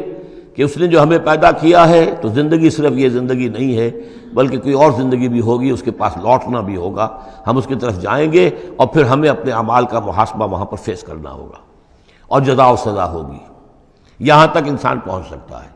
یعنی ایمان ابھی نہ کہیے، ایمان تو تصدیق کو کہتے ہیں، ایمان کا لفظ تو ہوتا ہے جبکہ نبی کی دعوت کی تصدیق کی جائے تو لفظ ایمان ہے، لیکن یوں سمجھیے کہ معرفت یا حکمت، معرفت اور حکمت کے یہ دو سٹیشنز ایسے ہیں کہ جس تک انسان پہنچ جاتا ہے بغیر وحی کے رہنمائی کے، اگر اس کی فطرت سلیم ہے، اس کی عقل سلیم ہے۔ اس کے بعد وہ سوال کرتا ہے، یہی میں نے سورہ فاتحہ میں آپ کو بتایا تھا کہ سورہ فاتحہ دعا ہے، لیکن کس شخص کی دعا ہے؟ عام آدمی کی دعا نہیں ہے، وہ ہمیں تلقین تو کی گئی ہے، نماز میں ہم وہی پڑھتے ہیں، لیکن اس میں پیش نظر کیا ہے کہ ایک شخص جو اپنی سلامتی طبع، سلامتی فطرت، سلامتی عقل سے یہاں تک تو پہنچ گیا کہ الحمدللہ رب العالمین الرحمن الرحیم مالک یوم الدین ایاک نعبد، یہاں تک تو وہ پہنچ گیا ہے۔ اے رب پھر تیری ہی بندگی کرنی چاہیے، تیری ہی مرضی پر چلنا چاہیے، لیکن تیری مرضی کس شے میں ہے یہ ہمیں معلوم نہیں، تو کس چیز سے راضی ہوتا ہے، کس سے ناراض ہوتا ہے یہ ہمیں معلوم نہیں، تیری بندگی کیسے کریں یہ ہمیں معلوم نہیں۔ تو اس سے آگے پھر ہے وہ جو اہدنا الصراط المستقیم، ایاک نعبد و ایاک نستعین اہدنا الصراط المستقیم۔ تو ایسی ایک شخصیت تھی حضرت لقمان کی، جہاں تک روایات ہیں ان سے معلوم ہوتا ہے کہ یہ حبشی النسل تھے۔ نوبیا ایک جگہ ہے کہ جو سوڈان اور یوں سمجھیے کہ مصر کے تقریباً درمیان یا سرحد پر ہے، وہاں یہ رہتے تھے اور کارپینٹر تھے، لیکن یہ کہ اللہ تعالیٰ ذہانت جس کو بھی چاہے دے دے، لیکن ان کے اندر اللہ تعالیٰ نے وہ ذہانت بھی دی تھی اور وہ سلامتی فکر، سلامتی عقل، سلامتی فطرت، سلامتی قلب، اس کے نتیجے میں وہ اس چیز تک پہنچ گئے تھے، توحید تک، اور اس کے ساتھ ہی یہ ہے کہ اعمال انسان کے جو ہیں وہ ضائع جانے والے نہیں ہیں، ان کا کوئی نہ کوئی بدلہ مل کر رہے گا۔ باقی یہ کہ جو چیزیں وہی سے معلوم ہوتی ہیں، جنت دوزخ، وہ تو ان کے تذکرہ نہیں ملے گا اس کے اندر، جو چیزیں، اور کسی رسول کا تذکرہ بھی نہیں ملے گا، اس لیے کہ وہ کسی رسول کے امتی ہوتے تو تذکرہ کرتے۔ یہاں انہوں نے جو اپنی ایک حکیم اور دانا انسان نے اپنے ساری عمر کے سوچ کا جو لب لباب ہے، خلاصہ ہے، حاصل ہے، وہ اپنے بیٹے کو اپنے انتقال کے وقت وصیت کی شکل میں منتقل کیا ہے، اور اس کو اللہ تعالیٰ نے قرآن میں نقل کر دیا، کیونکہ ان کے اقوال کوٹ کیے جاتے تھے۔ جیسے ہم کوئی تقریر کرتے ہیں تو کبھی علامہ اقبال کا حوالہ دیتے ہیں، ان کا شعر کوٹ کر دیتے ہیں، کبھی کسی اور کا، تو یہ بھی اصل میں عرب میں خطباء اور شعراء جانتے تھے کہ یہ لقمان جو ہیں یہ بہت ہی حکیم اور دانا انسان تھے، اور ان کے اقوال جو ہیں کوٹ کیے جاتے تھے اشعار میں بھی اور خطبات میں بھی۔ تو اللہ نے بتایا کہ دیکھو یہ لقمان بھی جو اپنی سلامتی طبع اور سلامتی فکر کی وجہ سے جہاں تک پہنچا، وہ وہی اصول ہے کہ جن کی طرف محمد تمہیں دعوت دے رہے ہیں صلی اللہ علیہ وسلم۔ وَلَقَدْ آتَيْنَا لُقْمَانَ الْحِكْمَةَ، اور ہم نے لقمان کو دانائی عطا کی۔ دانائی کا نتیجہ کیا تھا؟ انشکر للہ، کہ شکر کرو اللہ کا۔ دانائی کا تقاضا، فطرت کی سلامتی کا تقاضا کیا ہے؟ جو بھی آپ کے ساتھ بھلائی کرے اس کے لیے ایک احسان مندی کے جذبات آپ میں پیدا ہونے چاہیے۔ اگر نہیں ہو رہا ہے تو فطرت جو ہے پرورٹڈ ہے، بس ہو گئی، جو بھی بھلائی کرے۔ اور عقل کا تقاضا کیا ہے کہ اصل جو ہے منعم اس کو پہچان لیا جائے، اور وہ اللہ ہے۔ تو نتیجہ کیا نکلے گا؟ وہ سلامتی طبع جمع سلامتی عقل، تو اللہ کو پہچان لیا جائے اور کہا جائے الحمدللہ، جہاں سے قرآن مجید شروع ہوتا ہے۔ انشکر للہ، کہ شکر کرو اللہ کا۔ ومن یشکر فانما یشکر لنفسہ، جو کوئی بھی شکر کرتا ہے تو وہ شکر کرتا ہے اپنے ہی بھلے کے لیے، اپنے ہی فائدے کے لیے۔ ومن کفر فان اللہ غنی حمید، اور جو کفران نعمت کرتا ہے، ناشکری کرتا ہے، تو اللہ تو غنی اور حمید ہے۔ وَإِذْ قَالَ لُقْمَانُ لِابْنِهِ، اب یہاں سے حضرت لقمان کی وہ نصیحتیں ہیں جو انہوں نے اپنے بیٹے کو کی ہیں، یہاں مذکور نہیں ہے، لیکن مراد یہی ہے کہ انتقال کے وقت،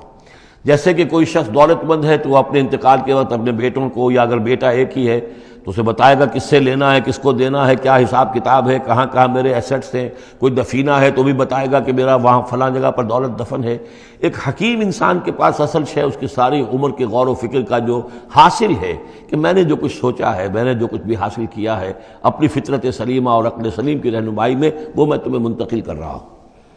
وَإِذْ قَالَ لُقْمَانُ لِابْنِهِ وَهُوَ يَعِظُهُ، یاد کرو جب کہ کہا لقمان نے اپنے بیٹے سے اور وہ اسے نصیحت کر رہے تھے، یا بنی لا تشرک باللہ، نمبر ایک، اللہ کے ساتھ شرک مت کیجو، ان الشرک لظلم عظیم، یقیناً شرک بہت بڑا ظلم ہے، بہت بڑا ظلم ہے، سب سے بڑی ناانصافی۔ عربی زبان میں ظلم کہتے ہیں وضع الشیء فی غیر محلہ، کسی شے کو ہٹا کر اس کی اصل مقام سے ہٹا کر کہیں اور رکھ دینا، یہ ظلم ہے۔ اللہ خالق ہے تنہا، باقی سب مخلوق ہیں، اب آپ نے مخلوق میں سے کسی کو اللہ کے برابر کر دیا، یا اللہ کو کسی اعتبار سے گرا کر مخلوق کی صف میں لا کے کھڑا کر دیا، تو اس سے بڑا شرک، اس سے بڑی ظلم، اس سے بڑی ناانصافی، اس سے بڑا ظلم کوئی نہیں۔ وَإِذْ قَالَ لُقْمَانُ لِابْنِهِ وَهُوَ يَعِظُهُ يَا بُنَيَّ لَا تُشْرِكْ بِاللَّهِ إِنَّ الشِّرْكَ لَظُلْمٌ عَظِيمٌ، اور اس کے بعد فوراً ہی اللہ تعالیٰ نے اپنی طرف سے ایک بات ایڈ کی ہے۔ یہ چوتھا مقام آ گیا ہے کہ جہاں اللہ کے حق کے فوراً بعد والدین کا حق۔ ظاہر بات ہے کہ حضرت لقمان کو یہ بات کچھ یعنی مناسب نہیں معلوم ہوئی کہ وہ اپنا حق بھی بیان کریں، لہذا اس کی تکمیل کر دی ہے اللہ تعالیٰ نے۔ وَوَصَّيْنَا الْإِنسَانَ بِوَالِدَيْهِ، اور ہم نے وصیت کی انسان کو اس کے والدین کے بارے میں، اور والدین میں سے بھی خاص طور پر والدہ، اس لیے کہ زیادہ مشقت وہ جھیلتی ہے، زیادہ تکلیفیں بچوں کی پرورش میں ماں کو برداشت کرنی پڑتی ہیں۔ وَوَصَّيْنَا الْإِنسَانَ بِوَالِدَيْهِ حَمَلَتْهُ أُمُّهُ وَهْنًا عَلَى وَهْنٍ، اسے اٹھائے رکھا، وہ جو حمل ہے اس کے اپنے جسم کے اندر اٹھائے رکھا اس نے اس کو، وہنن علی وہنن، کمزوری پر کمزوری جھیل کر، وفصالہ فی عامین، پھر اس کا دودھ چھڑانا ہوا 2 سال میں سے، پھر یہ کہ پہلے 9 مہینے تو جونک کی طرح اس کے جسم کے اندر خون چوستا رہا، اور اس کے بعد پھر جو ہے دودھ اس کا جو ہے پیا ہے، تو وہ بھی اس کی توانائیاں اور اس کی قوت ہی ہے کہ جو دودھ کی شکل میں اس کے لیے غذا بنی ہے۔ انشکر لی ولوالدیک، کہ شکر کرو میرا اور اپنے والدین کا، الی المصیر، اور میری طرف تم کو لوٹ کر آنا ہے۔ اب دیکھیے جیسے میں نے وہاں عرض کیا تھا کہ سورہ عنکبوت میں اور اس میں بڑی مناسبت ہے ان دو میں، وہ مضمون اب یہاں بھی آ رہا ہے کہ اگر یہ 2 حق ٹکرا جائیں، ایک حق اللہ کا ہے شرک نہ کیا جائے، ایک حق والدین کے ساتھ حسن سلوک ہے، اب یہ ٹکرا گئے، والدین کہہ رہے ہیں شرک کرو، اب کیا کریں؟ وَإِن جَاهَدَاكَ عَلَىٰ أَن تُشْرِكَ بِي مَا لَيْسَ لَكَ بِهِ عِلْمٌ، اگر وہ تم سے جہاد کریں، تم پر دباؤ ڈالیں، تم سے لڑیں، تم سے جھگڑیں اور تمہیں مجبور کریں کہ تم شریک کرو اور شرک کرو میرے ساتھ ایسی چیز کا کہ جس کا تمہارے پاس کوئی علم نہیں ہے، فَلَا تُطِعْهُمَا، تو ان کا کہنا مت مانو۔ وہاں پر بھی یہ مضمون آ چکا، یہاں دوبارہ آ گیا کہ ان کے حقوق ایک حد تک ہیں، اس سے آگے بڑھ کر وہ اللہ کے حقوق پر ڈاکہ ڈالنے لگے۔ بازی بازی بارش بابا ہم بازی، ان کے حقوق اللہ کے حقوق کے برابر نہیں ہو سکتے، ان کے حقوق اللہ کے حقوق سے فائق نہیں ہو سکتے، اس کے نیچے نیچے ہیں۔ تو شرک نہیں، البتہ یہاں یہ ذہن میں رکھیے کہ شرک صرف بت پرستی کو نہیں کہتے، لا تشرک، شرک کی کوئی قسم بھی ہو۔ اب اللہ کے کسی ایک حکم کو اگر والدین کہتے ہیں توڑو، اس کا کیا مطلب ہے؟ یہ شرک کا حکم دے رہے ہیں؟ اس لیے کہ آپ نے والدین کے کہنے پر اللہ کے حکم کی خلاف ورزی کی، اس کا مطلب ہے کہ آپ نے مطاع اور معبود والدین کو بنا لیا۔ نفس کے کہنے پر آپ حرام کے اندر منہ مار رہے ہیں تو آپ کا جو حرام جو دولت ہے وہ آپ کا معبود ہے، اور آپ کا نفس آپ کا معبود ہے۔ ارأیت من اتخذ الہہ ہواہ، کیا تم نے دیکھا اس شخص کو جس نے اپنی خواہش نفس کو اپنا معبود بنا لیا؟ تو شرک کا مفہوم جو ہے اس کا پورا وسیع مفہوم، اور جیسا کہ اس سے پہلے بھی تذکرہ ہو چکا ہے، اس پر الحمدللہ کہ میں نے تقریباً 20 سال پرانی بات ہے یہ، کہ میں نے اقسام حقیقت و اقسام شرک پر 6 گھنٹے کے کیسٹس جو ہیں میرے وہ ریکارڈڈ ہیں اور موجود ہیں۔ تو اس حوالے سے اس کو یہ نہیں سمجھنا چاہیے کہ شرک سے مراد صرف بت پرستی ہے۔ وَإِن جَاهَدَاكَ عَلَىٰ أَن تُشْرِكَ بِي مَا لَيْسَ لَكَ بِهِ عِلْمٌ فَلَا تُطِعْهُمَا، لیکن دیکھیے یہ ہے اللہ تعالیٰ کی تعلیم، اس کے اندر کیا توازن ہے۔ اس کا یہ مطلب نہیں ہے کہ والدین کے سارے حقوق ہی ساقط ہو گئے۔ اگر والدین مشرک ہیں، تمہیں شرک کرنے کا حکم دے رہے ہیں تو ان کا یہ حکم تو نہیں مانو گے، لیکن ان کے ساتھ حسن سلوک پھر بھی کرنا ہے۔ والد تو ہے نا، وہ والدہ تو ہے نا۔ وَصَاحِبْهُمَا فِي الدُّنْيَا مَعْرُوفًا، دنیا میں ان کے ساتھ رہو بہتر انداز میں، صحیح انداز میں خدمت ان کی کرو، اگر انہیں ضرورت ہے تو اپنا مال ان پر خرچ کرو۔ اس کے اندر یہ نہیں ہوگا کہ سارے حقوق ساقط ہو گئے، اب انہیں گالیاں دینی شروع کر دو یا ان کو جو ہے ستانا شروع کر دو، نہیں۔ لیکن اگر وہ اللہ کے حکم کے خلاف کوئی حکم دیتے تو مت مانو۔ وَاتَّبِعْ سَبِيلَ مَنْ أَنَابَ إِلَيَّ، اور پیروی کرو اس شخص کے راستے کی کہ جو میری طرف اپنا رخ کر چکا ہے۔ یعنی والدین کا اتباع نہیں ہے، والدین کی اطاعت نہیں ہے، والدین کے ساتھ حسن سلوک ہے۔ اطاعت ہوگی اگر اللہ کی اطاعت کے مطابق، اس کے دائرے کے اندر تو اطاعت بھی ہوگی، لیکن بالفعل اور آزادانہ کوئی اطاعت نہیں والدین کی۔ کہیں بھی قرآن مجید میں نہیں آیا اپنے والدین کی اطاعت کرو۔ کیا حکم دیا گیا؟ حسن سلوک، نیک سلوک، ان کی ضرورت، ان کی خبر گیری ہے، ان کی خدمت ہے، ان کی ضروریات کا لحاظ رکھنا، اس کا حکم ہے۔ باقی پیروی کرو اس شخص کی جس نے اپنا رخ میری طرف کر لیا ہے، وہ کوئی بھی ہے۔ پہلے انبیاء ہوتے تھے، انبیاء کی پیروی کرو، اب انبیاء نہیں ہیں، انبیاء کے خادم ہیں۔ انبیاء کی امتوں میں جو شخص بھی اٹھا ہے دین کی دعوت لے کر، جس نے اپنا رخ کر لیا ہے، جس نے کہا میں چل رہا ہوں اللہ کے راستے میں، کون میرا ساتھی بنتا ہے، تو پیروی کرو اس کی۔ وَاتَّبِعْ سَبِيلَ مَنْ أَنَابَ إِلَيَّ، پیروی کرو اس شخص کے راستے کی جس نے اپنا رخ میری طرف کر لیا ہے۔ ثُمَّ إِلَيَّ مَرْجِعُكُمْ، پھر میری ہی طرف تم سب کا لوٹنا ہے۔ والدین بھی یہیں آ جائیں گے میرے پاس، تم بھی آ جاؤ گے۔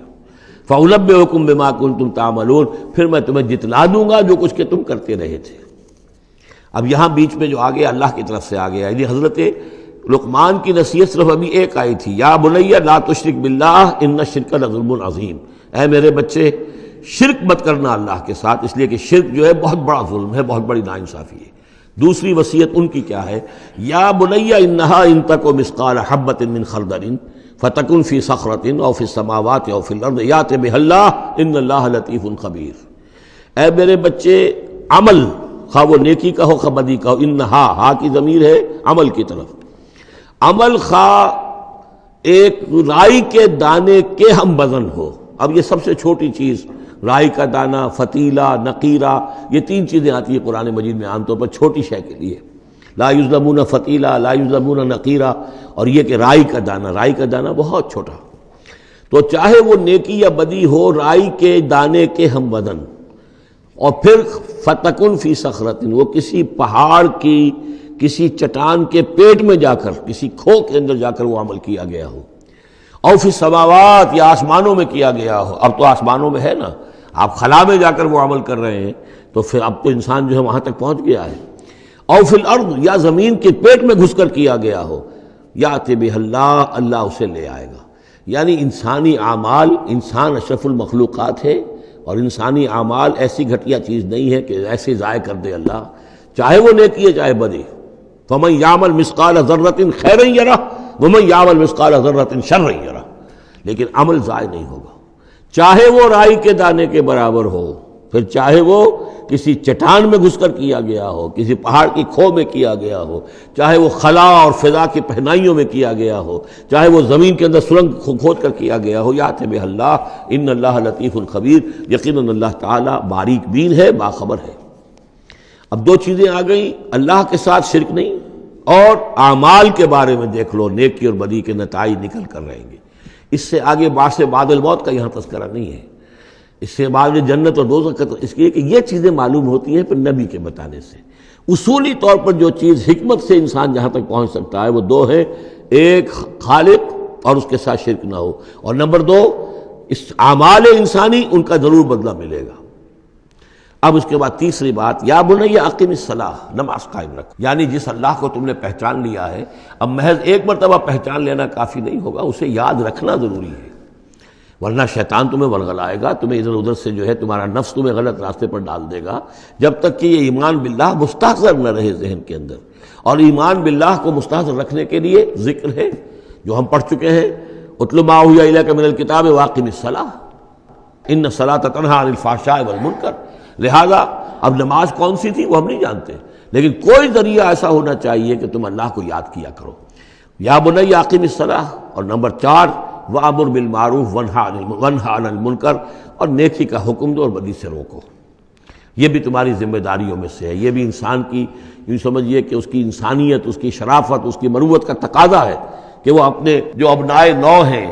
جو بھی انسان ہیں، ان کی بھلائی کے لیے کوشاں ہوں، اور سب سے بڑی بھلائی ان کی، سب سے بڑی خدمت یہی ہے کہ انہیں برائیوں سے روکا جائے اور بھلائیوں کی دعوت دی جائے۔ وَاصْبِرْ عَلَىٰ مَا أَصَابَكَ، اور یہ بھی جان لو کہ اگر یہ امر بالمعروف و نہی عن المنکر کرو گے تو تکلیفیں آئیں گی، مصیبت آئیں گی۔ پسند تو کسی کو نہیں ہے کہ آپ اس پر تنقید کریں۔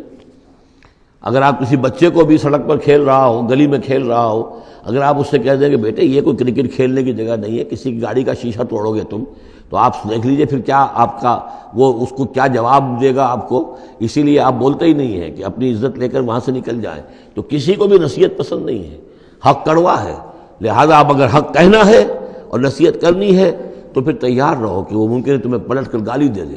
وہ کہے کہ تم پہلے ذرا اپنے دامن کو دیکھو تمہارے کتنے دھبے ہیں۔ اب جو بھی ہو برداشت کرو،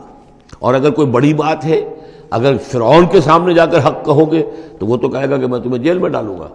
تو اس طریقے سے یہ وَاصْبِرْ عَلَىٰ مَا أَصَابَكَ، پھر جو شے بھی تم پر آئے اس پر صبر کرو، إِنَّ ذَلِكَ مِنْ عَزْمِ الْأُمُورِ، یقیناً یہ چیزیں ہیں جو بڑی ہمت کے کاموں میں سے۔ گویا کہ وہ چاروں چیزیں اس میں آ گئیں، وَالْعَصْرِ إِنَّ الْإِنسَانَ لَفِي خُسْرٍ إِلَّا الَّذِينَ آمَنُوا وَعَمِلُوا الصَّالِحَاتِ وَتَوَاصَوْا بِالْحَقِّ وَتَوَاصَوْا بِالصَّبْرِ۔ یہاں اصطلاحات ذرا علیحدہ ہو گئی، تواصی کے بجائے امر بالمعروف نہی عن المنکر آ گیا، صبر جو کا تو ہے، باقی ایمان اور وہ تمام چیزیں، اعمال صالحہ میں سے نماز آ گئی، والدین کے ساتھ حسن سلوک آ گیا۔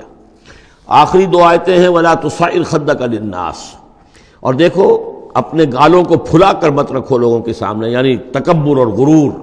اس انداز میں رہنا۔ وَلَا تَمْشِ فِي الْأَرْضِ مَرَحًا، اور تم زمین میں اکڑ کر نہ چلو۔ ان اللہ لا يحب كل مختال فخور، یقیناً اللہ تعالیٰ کو جو اکڑنے والے ہیں، اور یہ مختال بنا ہے خیل سے، خیل کہتے ہیں گھوڑے کو، گھوڑے کی چال میں ایک تمکنت ہوتی ہے، تو جب انسان بھی بڑی تمکنت کے ساتھ چلتا ہے تو وہ گویا کہ اختیال بن گیا۔ لا يحب كل مختال فخور، شیخی خورے، فخر کرنے والے، اکڑنے والے اللہ کو پسند نہیں ہے۔ یہ مضمون سورہ بنی اسرائیل میں بھی آ چکا ہے۔ وَلَا تَمْشِ فِي الْأَرْضِ مَرَحًا إِنَّكَ لَن تَخْرِقَ الْأَرْضَ وَلَن تَبْلُغَ الْجِبَالَ طُولًا، تم کتنا ہی پاؤں مار کر چلو ہماری زمین کو پھاڑ نہیں سکتے، اور کتنی گردن اکڑا لو، اونچے ہو جاؤ، سینہ تان لو اور اوپر ترا بھی چڑھا لو، لیکن یہ کہ تم پہاڑوں کی اونچائی تک نہیں پہنچ سکتے۔ آخری بات فرمائی وَاقْصِدْ فِي مَشْيِكَ، اپنی چال میں میانہ روی اختیار کرو۔ یہ میانہ روی ہر اعتبار سے، چال میں بھی، خرچ میں بھی، والذین اذا انفقوا لم یسرفوا ولم یقتروا وکان بین ذلک قواما، یہ ایک میچور شخصیت کا کہ اس کے اندر ہر اعتبار سے معلوم توازن ہو، انتہا پسندی کسی بھی اعتبار سے نہ ہو۔ واقصد فی مشیک واغضض من صوتک، اور اپنی آواز کو پست رکھو۔ اس کا مطلب کیا ہے کہ کہیں کوئی آرگومنٹ ہے کہ جھگڑا ہو گیا ہے تو آواز کو بلند کرنے کی کوشش نہ کرو، بات اپنی کرو، عام طور پر یہ ہوتا ہے کہ جب آدمی دیکھتا ہے کہ میری دلیل تو کمزور پڑ گئی تو پھر وہ اپنی آواز کی والیوم بڑھا کر کوشش کرتا ہے کہ کمپنسیٹ کرے کہ دلیل عقلی اعتبار سے تو کمزور ہے لیکن میری آواز جو ہے وہ اس کے اندر وزن پیدا کر دے. ولا وغضض من صوتک، اور دیکھو ان انکر الاصوات لصوت الحمیر، آواز جو گدھے کی ہوتی ہے وہ ڈھیچو ڈھیچو جب کرتا ہے تو بلند تو وہ بہت ہوتی ہے لیکن کس قدر ناپسندیدہ آواز ہے، کتنی ناپسندیدہ آواز ہے. تو آواز کی بلندی کوئی حسن نہیں ہے، اصل تو یہ شے ہے کہ آپ جو بات کہیں وہ وزنی ہو، وہ دلیل کے ساتھ ہو اور وہ آپ اپنی بات کو منوا سکیں اس کے حوالے سے. تو یہ ہے 8 آیات پر مشتمل جو رکوع ہے، یہ دوسرا رکوع سورہ مبارکہ کا، یہ ہمارے اس منتخب نصاب کا تیسرا سبق ہے. بارک اللہ لی و لکم فی القرآن العظیم ونفعنی وإیاکم بالآیات والذکر الحکیم.